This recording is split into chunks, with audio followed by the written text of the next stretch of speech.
There's probably something in your life that you already know you need to face.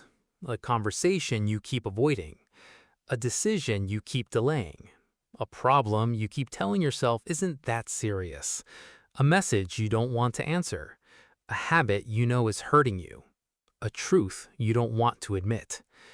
You know it's there. You think about it when you're alone. And sometimes you even tell yourself, I'll deal with it tomorrow. But tomorrow comes and you find something else to do. You open your phone. You watch another video. You clean something that didn't need cleaning. You become suddenly very busy. Anything, as long as you don't have to face the thing waiting in the back of your mind. And for a few minutes, it works. You feel better. The pressure disappears. You can breathe again. But the problem is still there. And that is the strange part about avoidance. Avoiding a problem often feels like solving it. You get relief without doing anything, but that relief doesn't last. The problem waits, and the next time it comes back, it often feels even bigger. So why do we do this? Why do we run from things we know we need to face? And what if the thing you're avoiding isn't actually the biggest problem? What if the real problem is what happens every time you choose escape over discomfort? The problem doesn't disappear. Imagine someone receives an important email. They know they should answer it, but they don't. They tell themselves, I'll answer after lunch. Lunch passes. I'll do it tonight. Night comes. I'm too tired now. So they leave it for tomorrow. Nothing terrible happens that night. In fact, they may feel relieved. They don't have to deal with the uncomfortable conversation. They don't have to think about the possible response. They don't have to make a decision. For a few hours, they feel lighter.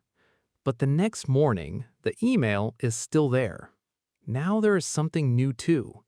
Guilt. Why didn't I answer it yesterday? So the problem is no longer only the email. Now there is anxiety around the email, then shame, then more avoidance. A small problem becomes a mental burden. This pattern appears everywhere. You avoid the doctor. You avoid the bank. You avoid checking your finances. You avoid asking for help. You avoid talking to someone. You avoid looking at your own habits. And every time you escape, your brain learns something. It learns, avoiding this makes me feel better. That lesson is powerful because now you're not only avoiding the problem, you're training yourself to avoid it faster next time. Why avoidance feels so good? There's a reason avoidance is so tempting. The moment you escape an uncomfortable situation, your emotional pressure often drops. You feel relief. That relief teaches your brain that avoidance worked. Psychologists describe this kind of pattern as negative reinforcement. A behavior becomes more likely because it removes something unpleasant. And current research on procrastination describes it the same way. Often it's less about laziness and more about the mind managing a difficult feeling. Think about it. You are nervous about making a phone call. You decide not to call. Instant relief. You are afraid to start a difficult task. You watch something instead. Instant relief. You don't want to hear bad news. You don't check the message. Instant relief. The brain notices the relief. It doesn't care that the problem is still there. In that moment, it learns escape equals relief. And that can create a cycle. Discomfort appears. You avoid it. You feel better. The brain remembers. Next time, the urge to avoid becomes stronger. This is why avoidance can become a habit without you consciously choosing it. You don't wake up one morning and decide, today I'm going to become someone who avoids everything difficult. It happens in small moments, again and again and again, until escape becomes automatic. You are not actually avoiding the problem. Here's where things get deeper. Sometimes you're not actually avoiding the problem. You're avoiding the feeling connected to the problem. Maybe you're not afraid of the conversation. You're afraid of being rejected. You're not afraid of the task. You're afraid of doing it badly. You're not afraid of the phone call. You're afraid of hearing something you don't want to hear. You're not afraid of making the decision. You're afraid of regretting it. That distinction matters, because if you think the problem is, I don't feel like doing this, you may try to force yourself. But if the real problem is, I'm afraid of what I will feel when I do this, then you need a different approach. You need to understand the feeling instead of running from it. Because emotions are uncomfortable, but they are not always dangerous. Fear is a feeling. Embarrassment is a feeling. Uncertainty is a feeling. Disappointment is a feeling. You can experience them without letting them control every decision. The goal isn't to never feel discomfort. The goal is to stop treating discomfort as a command. The things you avoid start following you. Avoidance has another hidden cost. It takes mental space. You may not be working on the problem, but your brain is still carrying it. You lie in bed thinking about it. You drive thinking about it. You work thinking about it. You try to relax and suddenly remember it again. So even when you are avoiding the problem physically, it may still be taking your attention emotionally. That's exhausting. You're not solving the problem, but you're also not getting a real break from it. This is why unfinished situations can feel so heavy. The mind keeps returning to them. I need to deal with that. I still haven't done it. What if something goes wrong? And the longer you wait, the larger the problem can feel. Not necessarily because the problem changed, but because your fear around it grew. The story you tell yourself. Avoidance becomes even stronger when we start creating stories to justify it. I'm just waiting for the right time. I work better under pressure. I'll deal with it when I feel ready. It's not urgent. I need to think about it more. Sometimes these statements are true, but sometimes they are simply more comfortable versions of, I don't want to face this yet. And the hardest part is that you can believe your own story. You don't feel like you're running away. You feel like you're being reasonable. That is why honesty matters. Ask yourself, if I knew this problem would not magically disappear, what would I do? That question cuts through the excuses because deep down, you often already know the answer. Avoidance can become a lifestyle. One avoided problem is not a life-changing disaster, but repeated avoidance can shape your entire life. You avoid difficult conversations, so your relationships stay shallow. You avoid taking risks, so your opportunities stay small. You avoid asking questions, so you stay confused.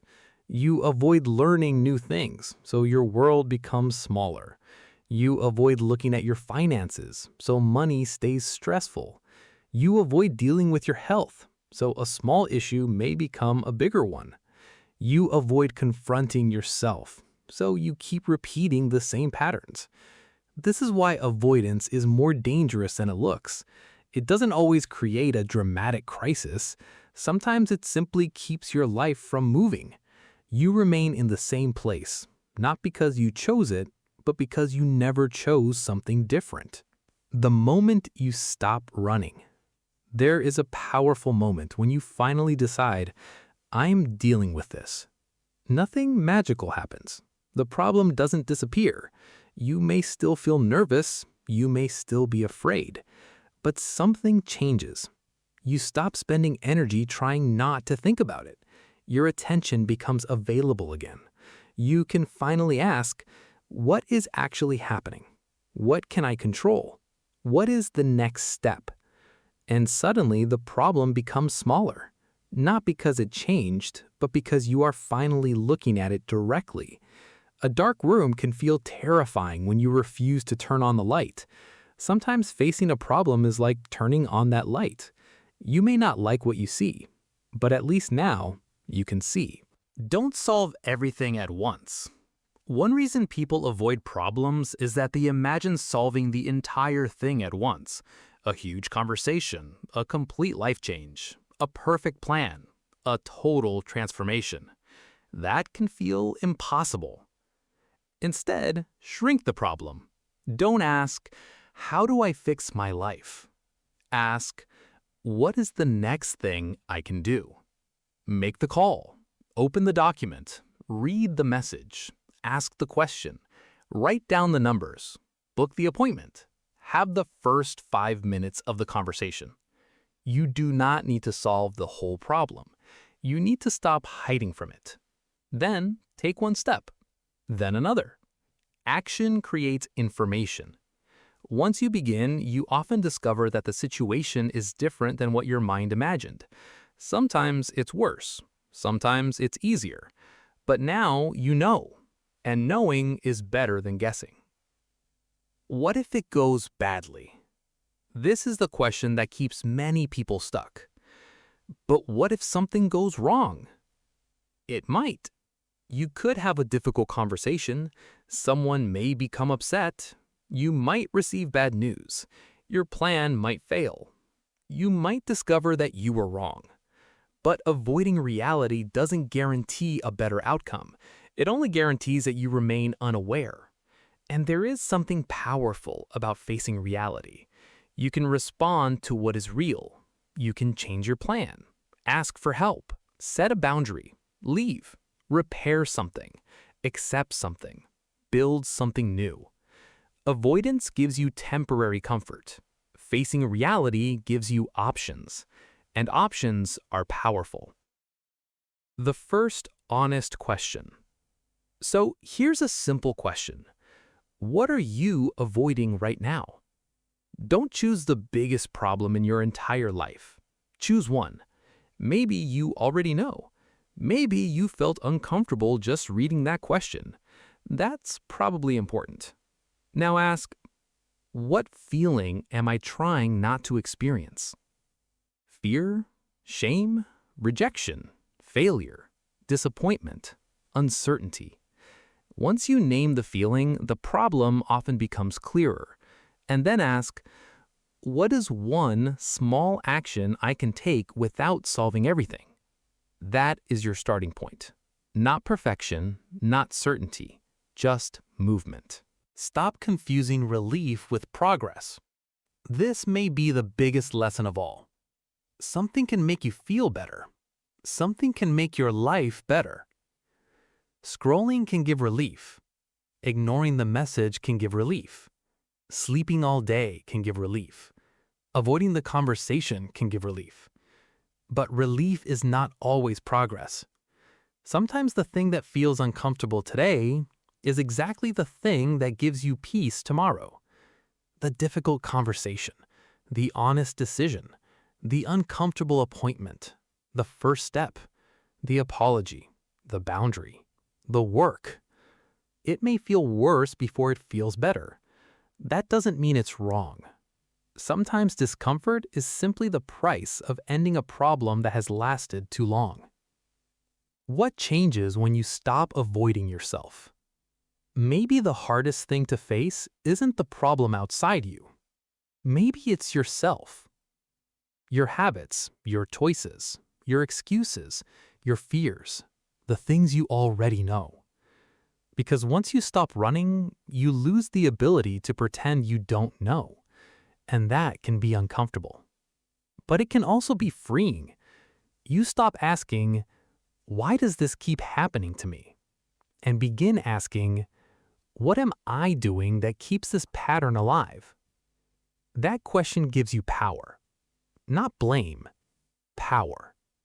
Because you can't control everything that happens to you, but you can examine how you respond. You can change patterns. You can make different choices. You can stop repeating what no longer serves you. That is where real change begins. There is probably something you have been avoiding. You know what it is. Maybe you haven't said it out loud. Maybe you keep telling yourself you'll handle it later. Maybe you've become very good at distracting yourself from it. But deep down, you know. And maybe the problem isn't as powerful as you think. Maybe the fear around it is. So don't try to fix your whole life today. Don't create another complicated plan. Don't wait until you feel completely ready. Just stop running for a moment. Look at the thing you've been avoiding. Name it. Understand what you're afraid of. Then take one small step towards it. Because every time you face reality instead of escaping it, you teach yourself something new. I can handle discomfort. And that is a powerful lesson. The goal isn't to build a life with no problems. That life doesn't exist. The goal is to become someone who doesn't need to run every time life becomes uncomfortable. Someone who can stay, look, think, choose, and act. Because the problem you keep avoiding may not disappear on its own, but you can become strong enough to finally face it. Avoidance gives you relief today.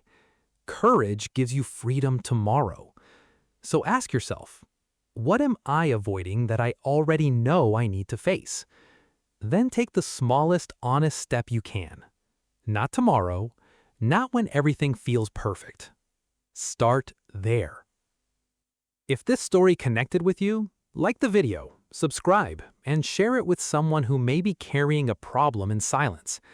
And remember, you don't have to solve everything today. You just have to stop running from the first thing you know you need to face.